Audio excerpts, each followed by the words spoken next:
ایک خاتون ایک کپڑے کی دکان پہ گئی اور اسے وہاں پر ایک خوبصورت نوجوان نظر آیا۔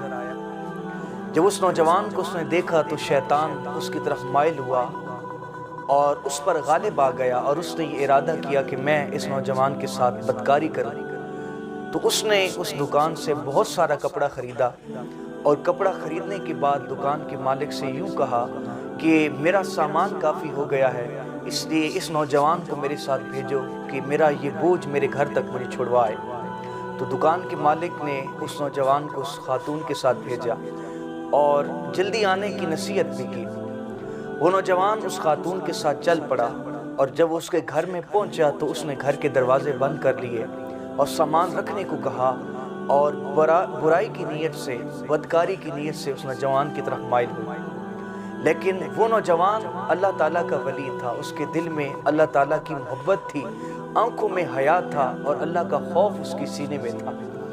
تو جیسے ہی وہ اس کی طرف لپکی بدکاری کے لیے، تو اس نوجوان نے اس عورت سے کہا کہ میں تھوڑا سی مہلت چاہتا ہوں، تو مجھے اپنا بیت الخلاء بتاؤ کہ کہاں پر ہے۔ تو اس نے اسے اشارہ کیا کہ فلاں طرف ہے۔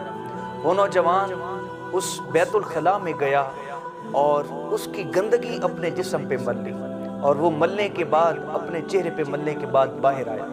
جب اس عورت نے دیکھا تو اللہ کریم نے انسان کے اندر، اس کی سیرت میں، انسان کی ذات میں قدرتی ایک نفاست رکھی ہے۔ تو جب اس نے اس نوجوان کے وجود پر لگی ہوئی وہ گندگی دیکھی تو اس نے بڑی کراہت محسوس کی، اور اس نوجوان کو برا بھلا کہا، اور کہا کہ تو مجنون ہے، تو پاگل ہے، بھلا اس طرح کی گندگی بھی کوئی سینے پہ، جسم پہ لگاتا ہے؟ تو اس نے اسے وہاں سے بھگا دیا، برا بھلا کہہ کر کہ تو بے وقوف ہے، تو پاگل ہے۔ وہ نوجوان جب اس عورت کے گھر سے نکلا تو اس نے ہاتھ اٹھائے اور اللہ رب العزت کا شکر ادا کیا کہ اے اللہ، تیرا شکر ہے کہ بے شک میرا جسم تو ناپاک ہو گیا، میرے کپڑے تو ناپاک ہو گئے، لیکن میرا کردار داغدار نہ ہوا، میرا کردار پاک رہا۔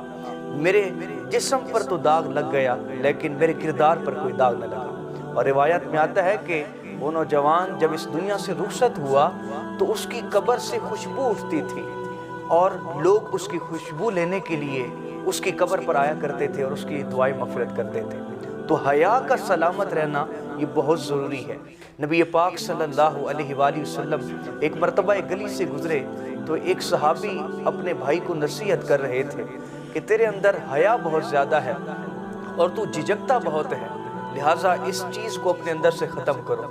رسول اللہ صلی اللہ علیہ وآلہ وسلم کے کانوں میں یہ آواز پڑی تو اللہ تعالیٰ کے محبوب نے ارشاد فرمایا کہ کہا اسے چھوڑ دو، اس کے اندر حیا باقی ہے تو حیا رہنے دو، حیا ایمان کا حصہ ہے۔